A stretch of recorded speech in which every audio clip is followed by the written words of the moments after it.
नमस्कार, mind your road में आपका स्वागत। आज के अंक में बात मोहनलालगंज लोकसभा सीट की, जिसका लोकसभा क्रमांक है 34।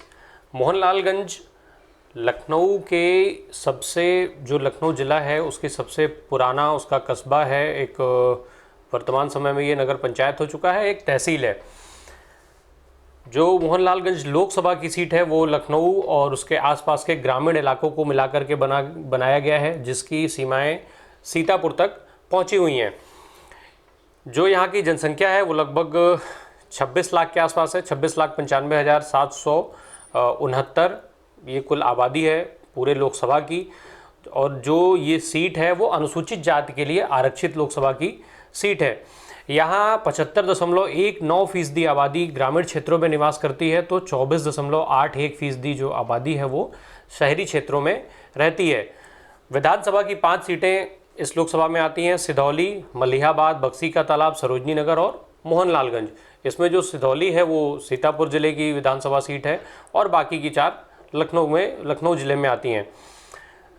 जो 2017 के विधानसभा चुनाव हुए थे उसके परिणामों के हिसाब से देखा जाए तो सिधौली बीएसपी के खाते में आती है और मोहनलालगंज की जो विधानसभा सीट है वहाँ समाजवादी पार्टी के उम्मीदवार को उस समय विजय मिली थी। और बाकी की 3 सीटें मलिहाबाद, बक्सी का तालाब और सरोजनी नगर ये भारतीय जनता पार्टी के पास हैं।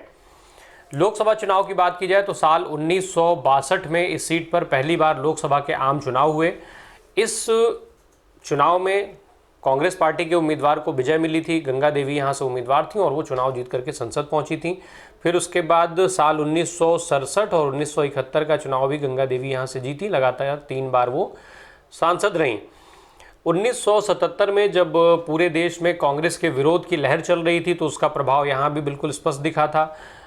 गंगा देवी को चुनाव में हार का सामना करना पड़ा और भारतीय लोकदल के उम्मीदवार के तौर पर रामलाल कुरील यहाँ से चुनाव जीत करके संसद पहुँचे थे।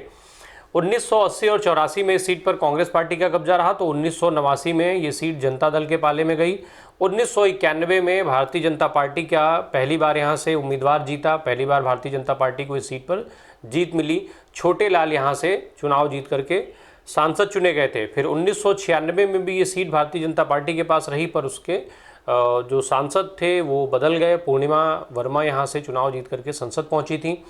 1998 में ये सीट समाजवादी पार्टी के पास चली गई। समाजवादी पार्टी के टिकट पर चुनाव लड़ी रीना चौधरी यहाँ से सांसद चुनी गई। फिर 1999 का चुनाव भी वो यहाँ से जीती और संसद पहुँची।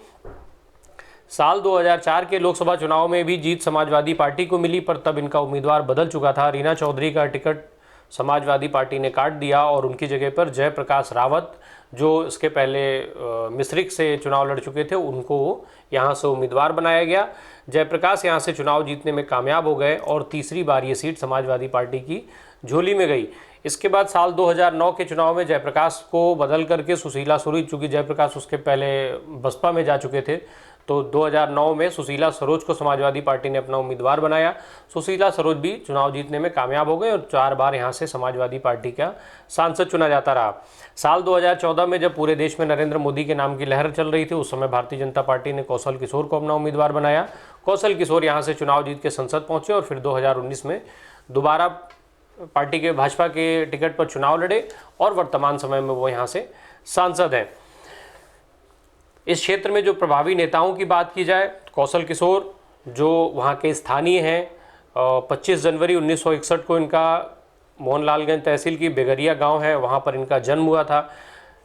स्थानीय स्तर पे इनकी शिक्षा दीक्षा की शुरुआत हुई। जो इनका गांव था वो मुख्य मार्ग से जुड़ा हुआ नहीं था, जो वहाँ से लोगों को मेन जगहों पर जो बाज़ार हैं और कस्बे से जुड़ने के लिए लोगों को काफ़ी घूम करके जाना पड़ता था।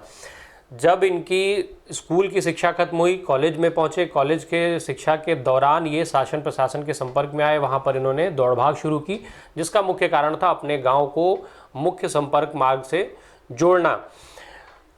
जब वो इस काम में शुरुआत जब उनकी हुई तो जैसे जैसे वो लोगों के संपर्क में आते गए, वहाँ से इनकी प्रसिद्धि बढ़ती गई और इसी प्रसिद्धि ने उन्हें एक नया मार्ग दिखाया, नई दिशा दिखाई और राजनीति में आने के उनके रास्ते खोले।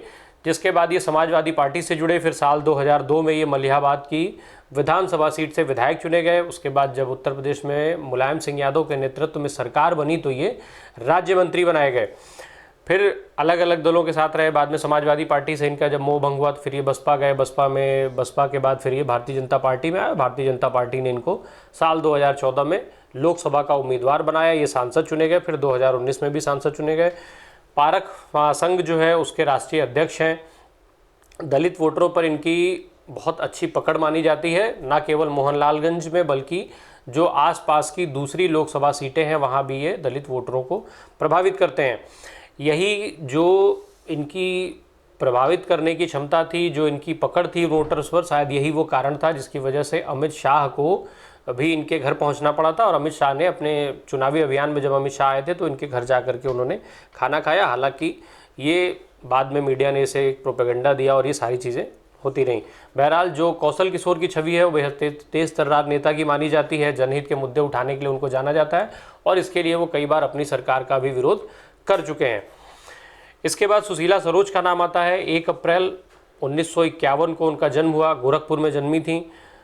पूर्व IPS राम प्रकाश सरोज की पत्नी मुलायम सिंह, राम प्रकाश सरोज जो थे वो मुलायम सिंह यादव के बेहद करीबी थे और यही कारण था कि इनको समाजवादी पार्टी में टिकट मिल पाया था। 1993 में ये उत्तर प्रदेश विधानसभा पहुंची, फिर मंत्री रहीं। 1999 में मिश्रिख की लोकसभा सीट से सांसद रहीं। फिर साल 2009 में मोहनलालगंज की लोकसभा सीट से ये सांसद चुनी गई थी। 2019 में जब सपा और बसपा का गठबंधन हो गया, उसमें इनको चुनाव में ये जीत नहीं पाई थी। साल 2017 में बालामऊ की विधानसभा सीट से भी इनको चुनाव लड़ाया गया था, पर वो चुनाव भी ये हार गई थी। पासी समाज के बीच इनकी भी एक अच्छी पहुंच मानी जाती है, चूँकि इनके जो राम प्रकाश सरोज थे वो पासी समाज के पहले IPS थे और पासी समाज में काफ़ी वो सक्रिय रहे हैं। कई किताबें भी पासी समाज के ऊपर लिख चुके हैं। अपनी आत्मकथा भी इन्होंने अपनी सेवानिवृत्ति के बाद लिखी थी। इसके बाद इस क्षेत्र में नाम आता है RK चौधरी का। 6 दिसंबर 1954 को इनका फैज़ाबाद में जन्म हुआ था। बसपा से ही इनके राजनीतिक कैरियर की शुरुआत हुई थी। एक समय में बसपा के दिग्गज नेता के तौर पर इनको जाना जाता था, बड़े नेताओं में इनकी गिनती होती थी। मायावती के काफ़ी करीबी नेता के तौर पर इनको जाना जाता था। साल 2004 में मोहनलालगंज की विधानसभा सीट से विधायक रहे, फिर मंत्री हुए। फिर बसपा में इनको फिर संगठन में भी कई दायित्व सौंपे गए थे। 2014 में बसपा ने इनको अपना उम्मीदवार बनाया मोहनलालगंज की लोकसभा सीट से, पर ये चुनाव वो हार गए। फिर उसके बाद बसपा से अलग हो गए थे। फिर मोहनलालगंज की विधानसभा सीट से 2017 का विधानसभा चुनाव लड़े ये निर्दल प्रत्याशी के तौर पर ये चुनाव भी वो हार गए।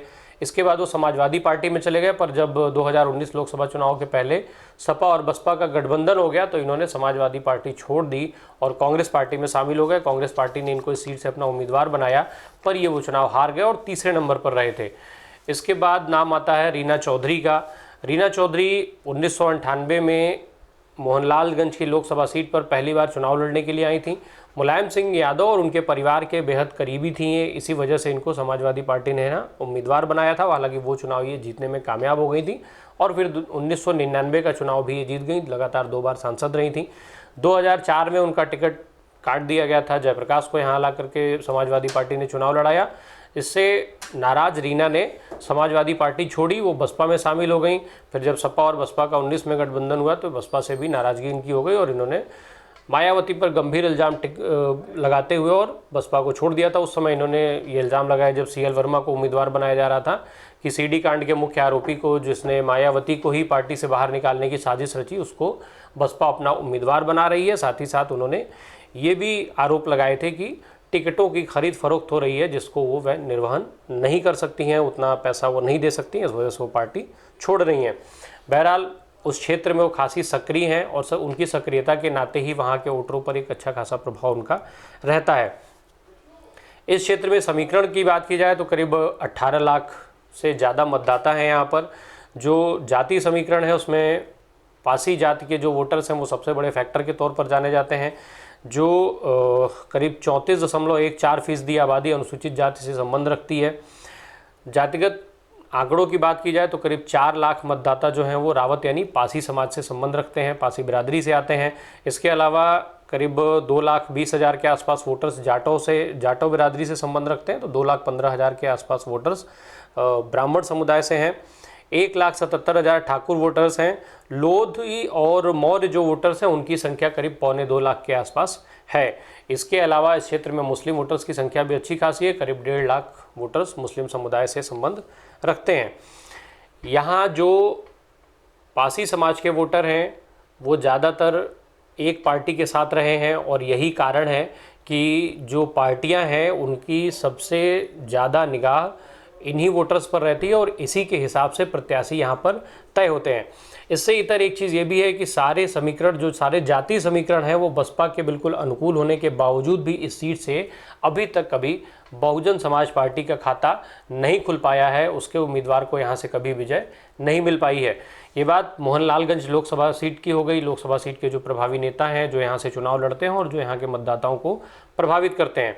इसके अलावा लखनऊ से जुड़े होने के कारण, लखनऊ की सीट होने के कारण लखनऊ की जो राजनीति है वो भी मोहनलालगंज को प्रभावित करती है। बहरहाल उत्तर प्रदेश की जो दूसरी लोकसभा की सीटें हैं, वहाँ की जो प्रभावी नेता हैं उन सीटों के या उनका जो इतिहास है उनके बारे में जानने के लिए आप हमारे साथ बने रहिए। यूट्यूब पर हमें सब्सक्राइब कीजिए और फेसबुक पर हमारे पेज को लाइक कीजिए। धन्यवाद। अगर आपको दी पब्लिक के कार्यक्रम पसंद आते हैं तो इन्हें लाइक करें।